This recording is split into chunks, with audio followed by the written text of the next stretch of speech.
اللہ رب العزت اس بات کا شاہد ہے، ایک ایک دن اندر میں نے سب کے لیے دعائیں کی ہیں، اور ایسا نہیں کہ کوئی دن بھولا جاتا، اور باہر کی ہمیشہ یہ خبریں آتی رہتی کہ حالات کیسے کے کیسے ہوتے جا رہے ہیں۔ کبھی اگر گھبراہٹ اور بے چینی ہوتی تو میرے عزیزوں صرف ایک ہی بات ہمارے پاس تھی علاج کے لیے، ایک ہی علاج تھا۔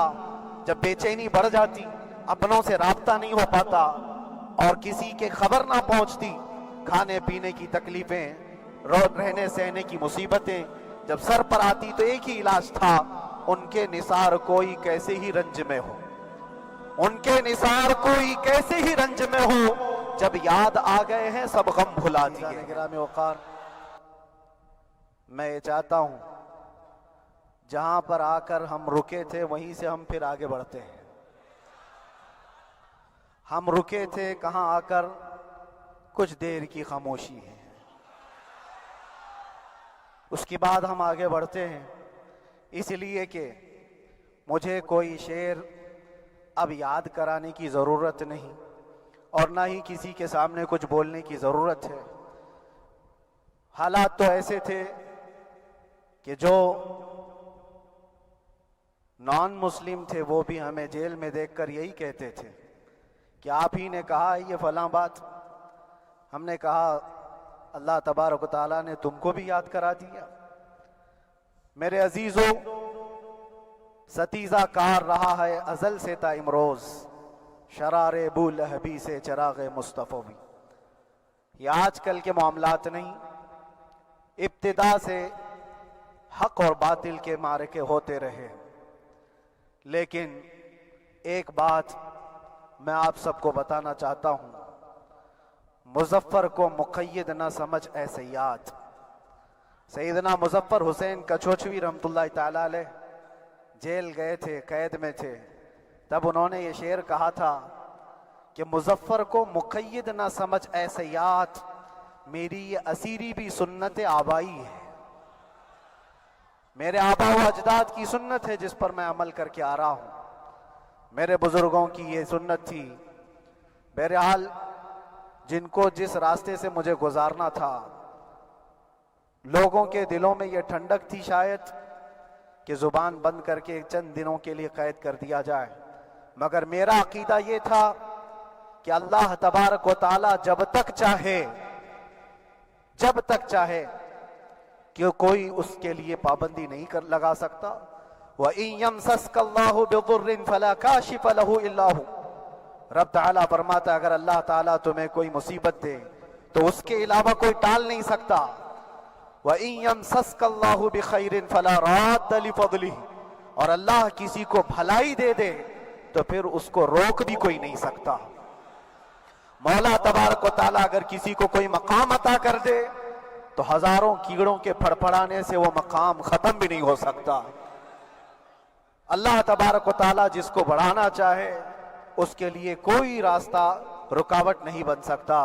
اس لیے کہ ہم نے تاریخ میں دیکھا ہے پیبند لگے کپڑے پہننے والے، پیروں میں چپل نہیں تھے، جن کے ناخن تک اکھڑ جاتے تھے، لیکن وہ جب چلتے تھے قیصر و کسریٰ بھی کانپتے تھے، جن کا ہی یہ نعرہ تھا ٹل نہ سکتے تھے جنگ میں اگر اڑ جاتے تھے، پاؤں شیروں کے بھی میدان سے اکھڑ جاتے تھے، کوئی تو بگڑ جاتے تھے، ارے تیغ کیا چیز ہے ہم توپ سے بھی لڑ جاتے تھے۔ یہ وہ صحابہ کرام اور اسلاف کرام، ان کا یہ معمول تھا، بظاہر ان کے پاس کوئی اسباب نہیں تھے لیکن اللہ کی مدد تھی، وہ پانی کی طرح بہتے ہوئے چلے گئے، نہ چٹانوں نے ان کا راستہ روکا، نہ دریاؤں نے ان کا راستہ روکا، وہ جس طرف سے جاتے تھے اللہ تعالیٰ ان کے لیے راستے بناتا تھا۔ عزیزان گرامی وقار، کون ہے وہ جو دریائے دجلہ میں اپنے گھوڑے دوڑائے تھے؟ کون ہے وہ جو دریا میں اپنی کشتیاں ڈال کر جلا دیا تھا کہ واپس جانے کا کوئی تصور نہ ہو؟ یہ سب میرے مصطفیٰ کریم کے دیوانوں کی ہی بات تھی۔ اسی لیے آج بھی دنیا گھبراتی ہے تو شانے لوگوں سے نہیں، دیوانوں سے ہی گھبراتی ہے، بہت زیادہ چالاک رہنے والوں سے نہیں، دیوانوں سے دنیا گھبراتی ہے۔ اس لیے کہ دنیا کو پتا ہے، دنیا جانتی ہے کہ دیوانہ کہاں دیکھتا ہے کسی کو پتا نہیں، اور یہ اس دیوانے کی بات کر رہا ہوں جس کے لیے اللہ کے حبیب صلی اللہ تعالیٰ علیہ وسلم کی عزت و وقار سب سے اول ہے۔ عزیزان گرامی وقار، آج آپ کے سامنے حاضر آیا، یہ میرے استاد گرامی، مربی، استاذ الاساتذہ، برادر گرامی حضرت العلامہ مفتی زبیر احمد صاحب قبلہ ادام اللہ اقبالہ، جنہوں نے دن رات ایک کر دیے تھے۔ میرے خیال سے 8 مہینے میں جتنے ان کے بال سفید ہوئے اس سے زیادہ نہیں ہوئے ہوں گے، صرف اس لیے نہیں کہ ایک بھائی کے لیے، اس لیے بھی لڑ رہے تھے کہ ایک عالم کے لیے جس سے دین کا بہت سارا حصہ وابستہ ہے۔ ان کی محنتیں رائگاں نہ گئیں۔ بہت سارے میرے احباب و اقربا، خاص طور پر مدن پورہ اور وکرولی سے، جنہوں نے اپنے گھر بار چھوڑ کر میرے لیے دوڑتے بھاگتے رہے، اللہ رب العزت اس بات کا شاہد ہے، ایک ایک دن اندر میں نے سب کے لیے دعائیں کی ہیں، اور ایسا نہیں کہ کوئی دن بھولا جاتا، اور باہر کی ہمیشہ یہ خبریں آتی رہتی ہیں کہ حالات کیسے کے کیسے ہوتے جا رہے ہیں۔ کبھی اگر گھبراہٹ اور بے چینی ہوتی تو میرے عزیزوں صرف ایک ہی بات ہمارے پاس تھی علاج کے لیے، ایک ہی علاج تھا۔ جب بے چینی بڑھ جاتی، اپنوں سے رابطہ نہیں ہو پاتا اور کسی کے خبر نہ پہنچتی، کھانے پینے کی تکلیفیں، رہنے سہنے کی مصیبتیں جب سر پر آتی، تو ایک ہی علاج تھا، ان کے نثار کوئی کیسے ہی رنج میں ہو، ان کے نثار کوئی کیسے ہی رنج میں ہو، جب یاد آ گئے ہیں سب غم بھلا دیے ہیں، جب یاد آ گئے ہیں سب غم بھلا دیے ہیں۔ اس رسول محترم صلی اللہ تعالیٰ علیہ وسلم کا احسان عظیم ہے۔ بار بار مجھے یہ احساس ہوتا رہا، پوری دنیا اگر چھوڑ دے مگر یقین تھا آمنہ کا لال کبھی نہیں چھوڑے گا، اور چھوڑا بھی نہیں، اور چھوڑا بھی نہیں۔ ہر رات جو ہمارا معمول تھا، ہم نے جو دیکھا، ہماری پچھلی زندگی میں ہم نے اتنے عجائبات نہیں دیکھے ہوں گے جو 8 مہینے کے اندر ہم نے دیکھے۔ نبی پاک صلی اللہ تعالیٰ علیہ وسلم کے انعامات و اکرامات، رب تبارک و تعالیٰ کی مدد سے دل مضبوط ہوتا ہے۔ عزیزان گرامی، ہم نے تو وہاں ایسے لوگوں کو دیکھا جو ڈپریشن کا شکار ہو کر کافر بھی ہو گئے، اور حالات سے گھبرا کر کے وہ انکار کر بیٹھے، کوئی خدا نہیں ہے، کوئی مدد نہیں آتی ہے۔ ایسے حالات وہاں دیکھے، لیکن ان حالات میں بھی اللہ تبارک و تعالیٰ کی مدد ساتھ رہی۔ رسول پاک صلی اللہ تعالیٰ علیہ وسلم کا انعام و اکرام یہ تھا کہ جس طرح سے گئے تھے اسی طرح سے واپس بھی آئے، جس طرح سے گئے تھے ویسی واپس آئے، اور نہ میرے مصطفیٰ نے باہر میری عزت میں کمی کی، نہ اندر عزت میں کمی کی، کہیں پر بھی نہیں۔ الحمدللہ، جس شان کے ساتھ رسول پاک صلی اللہ تعالیٰ علیہ وسلم اپنے چاہنے والوں کو رکھتے ہیں، وہ میں نے دنیا میں دیکھا، اور پھر یہ عرض کیا، آقا آج آپ کی عزت پر بات کرنے والے کو چاہے وہ 1000 کال کوٹری کے اندر ہو، آپ عزت کے ساتھ بٹھاتے ہیں، تو پھر قیامت کے دن اس کی عزت کا کیا حال ہوگا؟ عرش حق ہے مسند رفعت رسول اللہ کی، دیکھنی ہے حشر میں عزت رسول اللہ کی۔ میرے عزیزو، ایک بات کو طے کر کے چلو، انہیں جانا، انہیں مانا، نہ رکھا غیر سے کام، للہ الحمد میں دنیا سے مسلمان گیا۔ اس ایک بات میں جو عزت ہے، دنیا کے کسی مقام و منصب اور مرتبے میں عزت نہیں ہے۔ اور حالات دنیا انشاءاللہ میں سناتا رہوں گا۔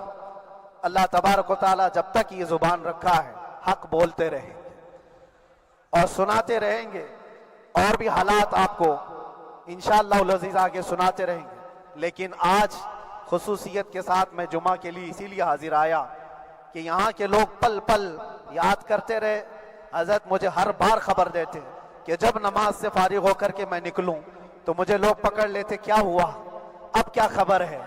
تو جس قدر آپ کی بے چینی تھی، بے قراری تھی، میرے عزیزو، مجھے بھی ملنے کی بے چینی اور بے قراری تھی، لیکن یہ ایک سٹیج تھا جس سے گزارا گیا ہے، ایک مقام تھا جس سے گزارا گیا۔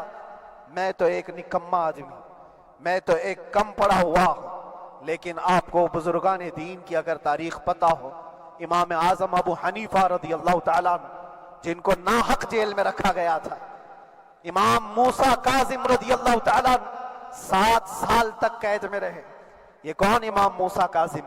جن کے دربار میں جانے کے لیے غوث اعظم عبد القادر جیلانی رضی اللہ تعالیٰ عنہ 4 کلومیٹر دور اپنی چپل اتار دیا کرتے تھے۔ امام موسیٰ کاظم کا وہ دربار ہے جن کو باب الحوائج کہا جاتا ہے، اس امام کو 7 سال تک بغیر کسی قصور کے قید میں رکھا گیا، اور حد تو یہ ہے کہ اسی قید خانے میں زہر دے کر کے آپ کو مارا گیا ہے، آپ کا جنازہ جیل سے نکلا تھا۔ امام احمد بن حنبل جن کو 5 لاکھ حدیثیں یاد ہیں نبی پاک صلی اللہ تعالیٰ علیہ وسلم کی، بغداد کے سر بازار آپ کو ننگی پیٹھ پر کوڑے مارے گئے۔ آپ کو اندازہ ہے بزرگان دین کی ایک لمبی فہرست ہے، جب میں وہاں گیا تھا تو ایک بزرگ کی بڑی یاد آئی، وہ تھے حضرت مجدد الفسانی رضی اللہ تعالیٰ۔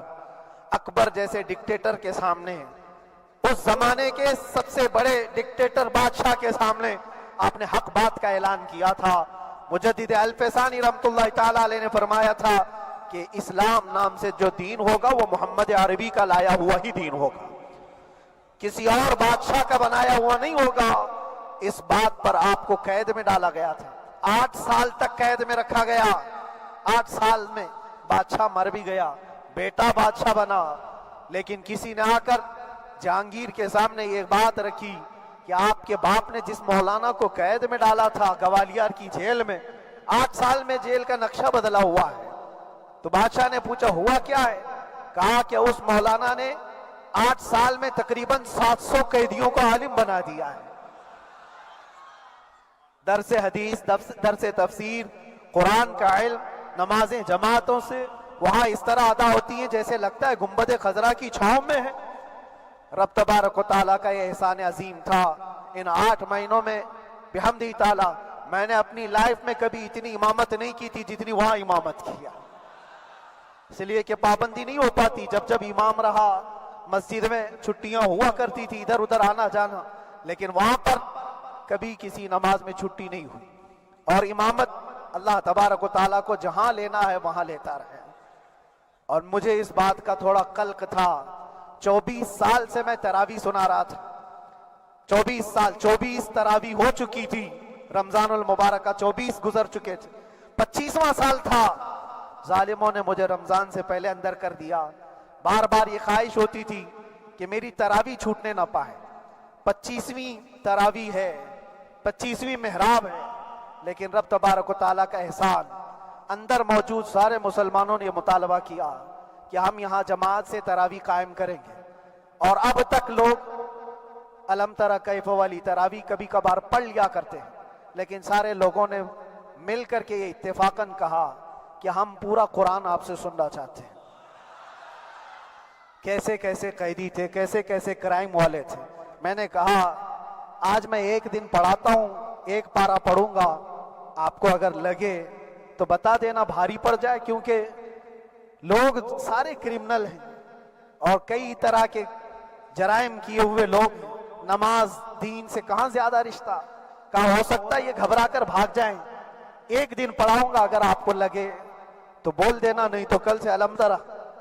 پہلے دن تراویح پڑھا ہے، دوسرے دن سارے لوگوں نے کہا آپ نے ایک پارہ پڑھایا ہے، سحری تک بھی پڑھائیں گے تو انشاءاللہ کھڑے رہیں گے۔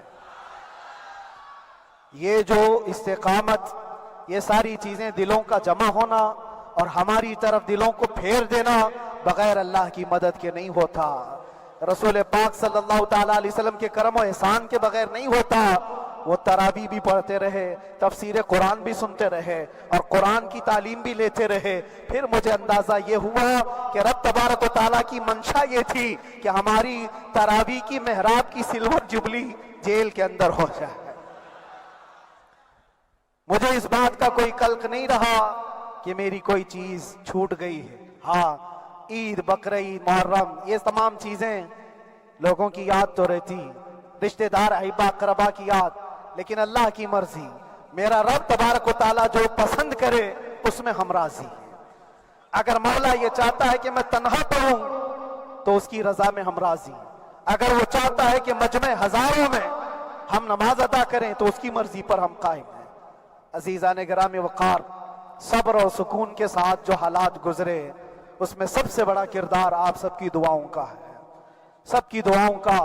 مشائخ، سارے پیران اعظام، تمام سلاسل کے اور ہر مسجد کے امام اپنے محراب اور منبر سے جو دعا کرتے رہے، یہ سارا ذخیرہ میرے لیے اتنا بڑا ہے جس کو میں بیان نہیں کر سکتا. ہر ایک کی جانب سے دعائیں، عورتوں بچوں کی طرف سے منتیں، روزے، نہ جانے کیا کیا کر لیا. پھر مجھے اندازہ ہوا کہ صرف اپنے آرام اپنے راحت کے لیے پھڑپھڑانے سے کچھ نہیں ہوگا. رب تبارک و تعالیٰ یہ چاہتا ہے کہ پوری امت مل کر کے اس فقیر کے لیے دعا کرے.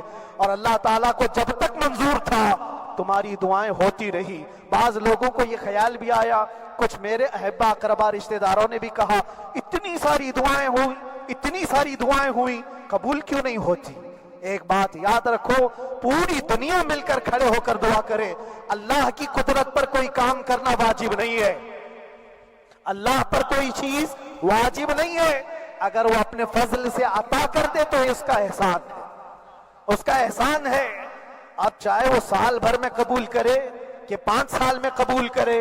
ایک بات یاد آتی ہے میرے عزیزو، ہماری قید تو 8 مہینے کی ہوگی، ان بزرگان دین کی قید 8 سال 7 سال. امام محمد بن حسن عسکری 20 سال تک قید میں رہے، 20 سال تک اندر سلاخوں کے پیچھے بند رکھا گیا. یہ اہل بیت اطہار ہیں، ائمہ اعظام ہیں، ان کی تکلیفیں دیکھ کر پھر ہماری تکلیف چھوٹی لگتی. اور پھر نبی پاک صلی اللہ تعالیٰ علیہ وسلم کی یاد آتی. صرف اس بات کا ہمیں فخر تھا کہ تم نے کبھی چوری کے الزام میں تو نہیں گرفتار کیا، کسی گھناؤنے الزام میں تو نہیں گرفتار کیا. ہاں اگر کسی بات پر گرفتار کیا ہے تو ان سے پوچھو تو اب یہ بولنے میں بھی شرم کرتے ہیں. مولانا کو کیوں گرفتار کیا ہے، مولانا کو کیوں اندر رکھا ہے؟ شرم آتی ہے بولنے میں، کیونکہ انہوں نے کچھ ایسا بولا تھا جس کو بولنے میں شرم آتی. کیا بولا تھا میرے عزیزو؟ یہ ایک الگ کہانی ہے، ابھی میں اس پر کچھ گفتگو نہیں کرتا، اس لیے کہ ہر ایک کو یاد ہو چکی ہے، ہر ایک کو یاد ہے. میں اس کہانی کی طرف نہیں جاتا، لیکن اتنا مجھے آج اس ملک میں رہتے ہوئے احساس ہے کہ ابھی بھی انصاف ختم نہیں ہوا ہے. انصاف پوری طرح ختم ہو جائے تو اللہ کا عذاب آ جائے گا، اللہ کا عذاب آ جائے گا. چند لوگ نا انصافی کر سکتے ہیں، لیکن پوری کی پورے روئے زمین پر رہنے والے انسان نا انصافی کرے، ایسا نہیں ہوتا. ہمارے حق میں سپریم کی طرف سے جو انصاف آیا ہے، ہمارے دل میں اس قدر جگہ ہے آج، اور اس قدر احساس ہے کہ ہمیں یہ اندازہ آج بھی ہوتا ہے کہ چاہے کچھ بھی ہو جائے لیکن انصاف پوری طرح سے مر نہیں سکتا، انصاف پوری طرح سے مر نہیں سکتا. یہ ہمارا ملک عزیز ہندوستان کسی خاص آدمی کے ٹھیکیداری میں نہیں ہے، سبھی کا خون شامل ہے یہاں کی مٹی میں. کسی کے باپ کا ہندوستان تھوڑی ہے، ہمارا بھی ہے، آپ کا بھی ہے، سب کا بھی ہے. اور میرے عزیزو پتہ نہیں، یہ بھی شاید راحت اندوری صاحب کا شعر ہے، اور اس سے پہلے بھی کچھ بولا تھا وہ بھی ان کا ہی تھا، تو ڈینجر ہی ہوا کرتا ہے. اللہ تبارک و تعالیٰ آپ سب پر فضل فرمائے، کرم فرمائے. جو چیز خاص طور پر بولنی ہے وہ یہ ہے، ان حالات سے آج جو گھبرائے ہوئے ہیں یہ وہ لوگ ہیں جو عیش پرست ہیں. میں کسی کو خاص ٹارگٹ کر کے نہیں کہنا چاہتا، لیکن بہت سارے وہ لوگ جو اثر و رسوخ رکھتے ہیں لیکن وہ آگے آنا نہیں چاہتے. دین اسلام پر حملے ہوں، حضور پاک کی عزت پر حملہ ہو، کسی کو بولنا نہیں ہے، کیونکہ پتہ ہے دیکھو اس مولانا کو کس طرح کی ہے، اسی طرح دوسروں کو بھی کر دیا جائے. جو کمفرٹ زون میں بیٹھنے کے عادی ہو گئے وہ اپنا ایریا چھوڑ کر ہٹنا نہیں چاہتے. اگر میں کچھ کہوں گا حضور پاک صلی اللہ تعالیٰ علیہ وسلم کی ناموس کے لیے تو میرا عیش خطرے میں آ جائے گا. اکثر کی یہی سوچ ہے، میرا تو اپنا دھندا ہے، میرا بزنس ہے، میرے بیوی بچے ہیں. ہو سکتا ہے مولانا کو کسی چیز کی فکر نہیں ہوگی. آپ کو میں بتاؤں، آپ کو اندازہ نہیں ہمارے دل میں ہمارے بچوں کی کتنی محبت ہے. میرے بھی چھوٹے سے بچے ہیں، جب وہ جیل کی سلاخوں کے سامنے آ کر آنسو بہاتے تھے تو دل پر چھریاں چلتی تھی. وہ بچے جو ہمیشہ ہمارے سینے پر سوتے رہے، آج میں ان کو چھو بھی نہیں سکتا. جب وہ سلاخوں کے پیچھے کھڑے ہو کر دور سے رو کر کے چلے جاتے 15 منٹ، تو کیا ہمارے دل میں بچوں کی محبت نہیں؟ کیا ہمارے گھر بار نہیں، ہماری بہنیں، ہمارے بھائی، ہماری ماں نہیں؟ کتنے تو دن ایسے ہوئے کہ میری ماں کو دورے پڑتے رہے یاد کے لیے، تو کیا وہ ہمارے اوپر کیفیت نہیں آتی کہ ہم خامخواہ یہ مصیبت کیوں مول لی؟ میری بیٹی تو جھگڑا کرتی اس بات کو کہ کیوں آپ اکیلے ہو، بہت سارے لوگ ہیں سب کا خیال کرتے ہوئے، لیکن میرے عزیزو یہ ان کی اپنی محبت ہے، سارا ایک پریوار اور اس سے زیادہ میرے شاگردوں کی ایک دنیا ہے۔ کتنے ایسے ہیں میں جانتا ہوں کہ 8 مہینے تک نرم غذا نہیں کھائی میرے ان بچوں نے، میں جانتا ہوں ان کا صرف یہ خیال تھا کہ اندر پتہ نہیں جیل میں آپ کیا کھا رہے ہوں گے، ہم یہاں نرم غذا نہیں کھائیں گے، گوشت مچھلی نہیں کھائی، حالانکہ یہ کوئی چیز تمہارے اوپر واجب نہیں تھی۔ یہ حالات میں اس لیے بتا رہا ہوں میرے عزیز، کسی کے وہم و گمان میں اگر یہ ہے تو نکال دے کہ میرے آس پاس کچھ نہیں ہے، میں کسی کو چاہتا نہیں، یا میرے ساتھ محبتیں نہیں ہیں۔ کثرت سے محبت کرنے والے لوگ ہیں میرے پاس، میرے ان بھائیوں کی اور میرے بہنوں کی، میرے گھر والوں کی محبت تو ایسی ہے کہ ان کے گھروں کے بچوں کے معاملات بھی بغیر مجھ سے پوچھے نہیں ہوتے۔ اگر 8 مہینے اندر رہا تو کسی کا رشتہ نہیں تو بات چیت بھی نہیں ہے، رشتہ نہیں ہوگا جب تک یہ نہ آئے، سارے کام ڈیپینڈ رہتے تھے۔ مجھے بھی ان تمام چیزوں کا احساس ہے، لیکن یہ سب چیزیں ایک طرف، میرے مصطفیٰ کی عزت اپنی طرف۔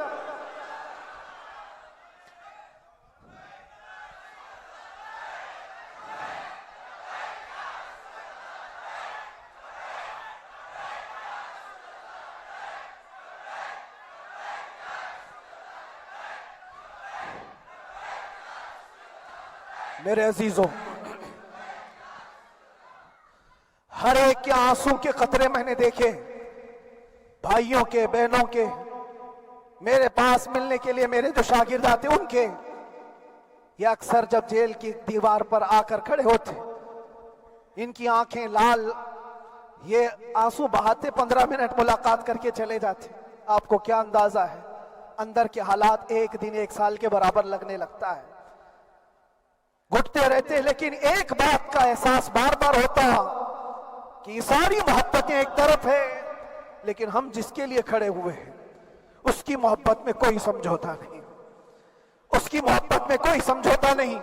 ایمان اسی کا نام ہے، لا یؤمن احدکم حتی اکون احب الیہ من والدہ وولدہ والناس اجمعین، تم میں سے اس وقت تک کوئی پورا مومن نہیں ہو سکتا جب تک کہ اپنی اولاد، اپنے مال دولت، اپنے ماں باپ، سب سے زیادہ اپنے رسول سے محبت نہ کرے۔ دعا یہی کرتے رہو جب حضور پاک کا معاملہ آئے تو ساری دنیا ایک طرف ہو جائے۔ میں نے ایک واقعہ پڑھا تھا اندر ہی، حضرت خالد بن ولید رضی اللہ تعالیٰ ایک قلعے پر اچانک حملہ آور ہوئے تھے۔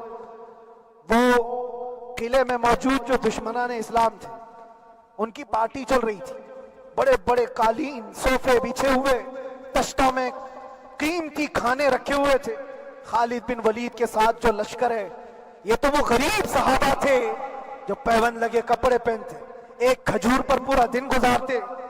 جب یہ اس قلعے پر حملہ آور ہوئے تو دشمنان اسلام جو تھے وہ مقابلہ کرنے کی ہمت نہ جٹا سکے، بھاگ گئے، سب سارا مال سب چھوڑ کر بھاگ گئے، بغیر کسی جنگ کے، بغیر کسی قتل قتال کے پورا قلعہ فتح کیا خالد بن ولید۔ اب سنو، جو صحابہ تھے وہ مال غنیمت جمع کر رہے تھے، کیونکہ یہ عرب کے لوگ ایسے مہنگے قالین نہیں دیکھے تھے، ایسے مہنگے صوفے، اتنی قیمتی غذائیں انہوں نے دیکھی نہیں تھی۔ سب جمع کرنے لگے، سب جمع کرنے لگے۔ خالد بن ولید نے کہا خبردار، ہاتھ مت لگانا، سب ہٹ جاؤ۔ سب ہٹ گئے، چند صحابہ کو بلایا، یہ سب جمع کرو، اس کو آگ لگا دو۔ پورا مال غنیمت جو تھا آگ لگا دیا۔ تو جو صحابہ تھے وہ کہنے لگے کیا یہ اچھا ہوتا، یہ سب میں آپ تقسیم کر دیتے، یہ بہت قیمتی چیزیں ہیں، عرب میں ہم لے جاتے تو یہ بہت مہنگی چیزیں ہیں۔ خالد بن ولید نے کیا کہا جانتے ہو؟ کہا اگر تم کو بھی ان تمام چیزوں کی عادت لگ جائے تو تم بھی ویسے ہی بھاگو گے جیسے یہ بھاگے. یہ آج جو ہمارا مقابلہ کرنے کی طاقت نہ لا سکے اور بھاگ گئے، اس کی وجہ یہ ہے کہ وہ عیش پرست ہے. عیاشی ان کے اندر تھی جس کی وجہ سے وہ کھڑے نہ ہو سکے. اور جب یہ عیاشی آئے گی تم کھڑے نہیں ہو سکو گے، کھڑے نہیں ہو سکو گے. آج میں یہی بات دہرانا چاہتا ہوں، جو بہت بڑے چہرے لے کر بیٹھے ہوئے ہوں، وہ سیاسی اثر اور رسوخ رکھنے والے بھی کمفرٹ زون میں رہنا چاہتے ہیں. میں چند لوگوں کو چھوڑ کر کہہ رہا ہوں. اکثر کا حال یہ وہ سوچتے ہیں کہ ہمارے اس دائرے سے نکلیں گے تو ہمارا عیش خطرے میں آ جائے گا، گھر بار خطرے میں آ جائے گا. یہ دنیا کی محبت انسان کو بزدل بناتی ہے، بزدل بناتی ہے. اس لیے میرے عزیزو، آپ جب کبھی یہ بات آئے، ایک طرف میرا پورا خاندان، ایک طرف میرے عیش کی زندگی اور ایک طرف رسول پاک کی عزت کا معاملہ، تو آپ مجھے بتاؤ آپ کس بات کا فیصلہ لیں گے؟ اسی بات کا فیصلہ لینا ہوگا نبی پاک صلی اللہ تعالی علیہ وسلم کی عزت کی خاطر. تمہیں اس بات کا فیصلہ لینا ہوگا. اپنا سب کچھ گنبد خضرا کل بھی تھا آپ، میرے نبی سے میرا رشتہ کل بھی تھا آپ، اور بتلا دو گستاخ نبی کو غیرت سنی زندہ ہے، ان پہ مر مٹنے کا جذبہ کل بھی تھا آپ. بس یہ جذبہ باقی رہے. ہم کسی کو لڑنے کے لیے، مرنے کے لیے، مارنے کے لیے میدانوں میں اتارنے کی بات نہیں کرتے. میں اکثر اپنی تقریروں میں کہا کرتا ہوں، یا آپ سے پہلے بھی کیا، اگرچہ میری تقریروں کو ڈائیورٹ کیا جاتا ہے، آج بھی بہت لوگ ہوں گے، بلکہ آج مدن پورہ کا یہ پہلا جمعہ ہے. مجھے اندازہ ہے پورا ہندوستان نہیں، باہر بھی سب کی نظریں اس پار ہیں کہ آنے کے بعد یہ کیا بولتا ہے، آنے کے بعد یہ کیا بولتا ہے. سب اسی انتظار میں ہیں. میں سب کو ایک ہی میسج دوں گا، آنے کے بعد وہی بولے گا جو پہلے بولتا تھا.